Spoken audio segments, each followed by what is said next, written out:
Dr. Chang, it's been a while since we had a chance to talk to you about COVID and the situation. Let's start with Parkland. Where are you right now as far as the number of people in your hospital that have COVID?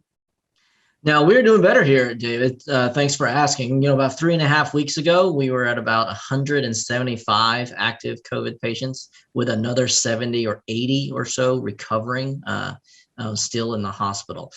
So today we are actually 87 patients active here with active COVID, but still about 60 or so no longer infectious, but still recovering. What we have seen here, though, is that while the overall numbers have consistently gone down over the last few weeks, what has not budged at all is our ICU numbers, and our COVID ICU numbers have stayed stubbornly high. Are these patients that are in the ICU dealing with underlying health conditions? Is it safe to say that, people who are being put in ICU are typically already dealing with some other health issues? No, what is actually safe to say is the people that are in our ICUs are unvaccinated. That is the one thing that ties them together. And we have many actually in our ICU right now who are 40 and 50 years old with absolutely no underlying conditions whatsoever. And again, we've talked about this from a Delta virus standpoint, that Delta really knows no bounds. Like the first viruses when they came out, we could really predict who was really going to suffer the ravages of disease, whereas Delta really was kind of equal opportunity and hit every age group pretty hard. You brought up the fact that those people unvaccinated in the hospital. What is the latest reasoning that you're hearing from people that they say they don't want to get the coronavirus vaccine, even though it has been fully approved by the FDA, at least the Pfizer vaccine has? Yeah, unfortunately, in a lot of these cases, folks are very set in their thinking. And not much that we can say as either healthcare providers or the people around them can say have really changed their minds. And it's just one of those things that they've simply decided that for whatever the reason, there's always another one. There's another one behind that. What also ties them together is the universal regret when they do get admitted to my hospital, and they all want something to fix them at that point. And as I've said over and over, I still have yet to have anything in my medical arsenal to get rid of this virus once you have it. I can only help your own immune system fight it. And that's really the unfortunate part about folks who end up contracting COVID-19. The only way to really get around that is prevention, not treatment. Yeah, and speaking of prevention, a lot of people are already considering getting that booster shot. And, what is your expectation for the amount of people who have already received the vaccine to now get that booster shot? How many are you expecting to actually come and get it? Well, that's a very interesting question, Kristin. So when we saw the original demand, right, for the first shots, we had thousands of people line up in the first couple of days, even here at Parkland, forget our drive-up sites, which were even more than that. But with this booster, we've actually seen much, much less, more on the order of hundreds instead of thousands.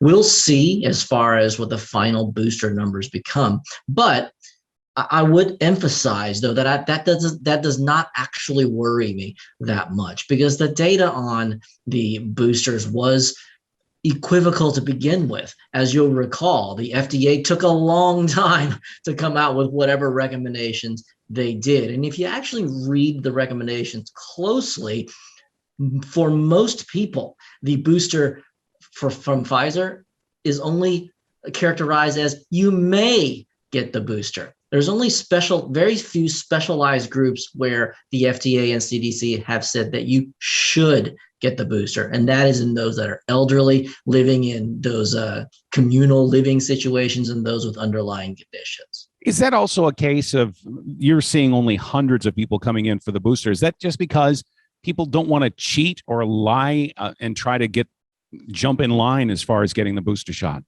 Yeah, I've certainly talked to people where that is the case. They feel like, the CDC was very clear in the people that should get the shot, and they feel like listen, if the CDC is comfortable with the data that I'm still safe, then there's no reason for me to go get a booster. I fully support that. Again, I've always supported sort of following the science, as everyone is want to say nowadays. It is important that we understand where real benefit is and where marginal benefit is, and advise accordingly. The president had laid out his plan to kind of help out with staffing issues and the overload. Have you seen any of that relief so far here in North Texas and specifically Parkland? So for us, the help has come in the form of state sponsored staff. The state of Texas has been very generous with a lot of us. We currently have over 100 nurses and respiratory techs that have been sent here by the state of Texas, and we are grateful for that. Federally, we have not seen any help from a federal source just yet, but like I said, we are very grateful to our state for having provided some of those resources. How are your doctors and nurses handling it? This has been an ongoing, long-going thing. How are they handling it physically, mentally, emotionally? So I think we are all very, very happy that the numbers are getting better. I don't think there's any question of that. We actually are decommissioning a couple of our COVID wards to return them to regular service again. And that, of course, again, is a point of much celebration anytime that happens. The part of our hospital which is still failing, obviously, is the ICUs, and we continue to provide support there. The nurses there are still working extra, well over their 40 hours. A lot of times, some who are able do that, some who are not don't. But either way, even if they're here for 36 hours or 45 hours or 60 hours, it doesn't matter. Every hour here that definitely takes a toll on them physically and mentally. And I'm very thankful that I have the dedicated staff that I do. How has the emergency room flow been? Because we've also heard some national stories of people who, unfortunately, it's been deadly that they have not been able to get care at certain emergency rooms. Yeah, thankfully, Parkland is a very large institution. We are also very well accustomed to the crushing levels of volume that are really hurting smaller institutions that are not used to it. We are, if you didn't know, we are actually the busiest emergency room in the country, have been for the last 3 to 4 years. And so we're very well versed in dealing with extra volume. So we have not had to turn people away. We always stand here in the middle of Dallas and tell people that if you need help, you can always come to Parkland. And so far, we've been able to honor that pledge. Back to vaccines for just a second. The president has mandated that companies with more than 100 employees will have to be fully vaxxed. Is that going to work, that mandate? Well, listen, if we have to do that in certain areas for people to get the vaccine, you know what? I think it would work. It's only a question of sort of competing mandates. Let's put it that way. Here in the state of Texas, we, of course, have our governor's order, and we have the federal orders. And so we'll see how all of that rolls out here in Texas anyway. But from a vaccination percentage standpoint, I definitely think it's going to make a difference in those areas where it is able to be implemented. The other thing to remember about federal mandates, however, that it goes through several different iterations in regulatory agencies and processes before they actually become live and active. And so we are still sort of watching that very closely. Dr. Chang, with more kids getting natural immunity from catching COVID, does that help our herd immunity here in Dallas County?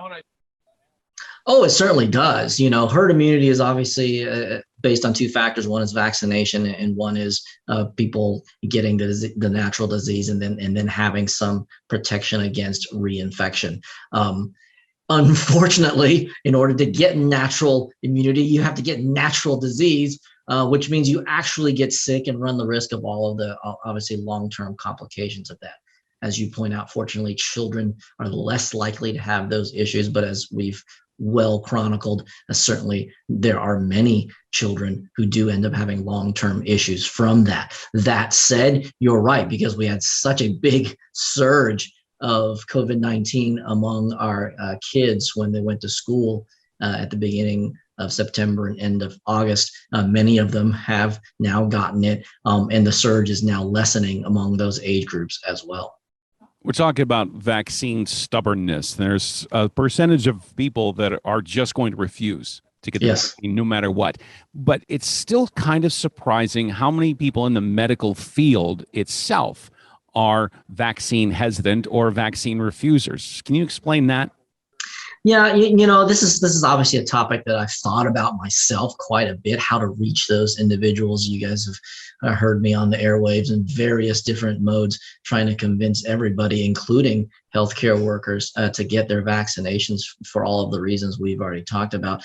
And really, I think what I've come to on this is that, guess what? Doctors and nurses are people too. And as human beings, there are many motivations that all of us have in our lives and the choices that we make. And many times our emotions run counter to what our hearts or even our minds might be telling us. And so I think in those kind of situations, the people simply have to make a choice for themselves between all the factors that are going on in their hearts and minds. And from a medical standpoint, you know, I do feel it is unfortunate that folks have made the choice to not protect themselves with the vaccine and those around them.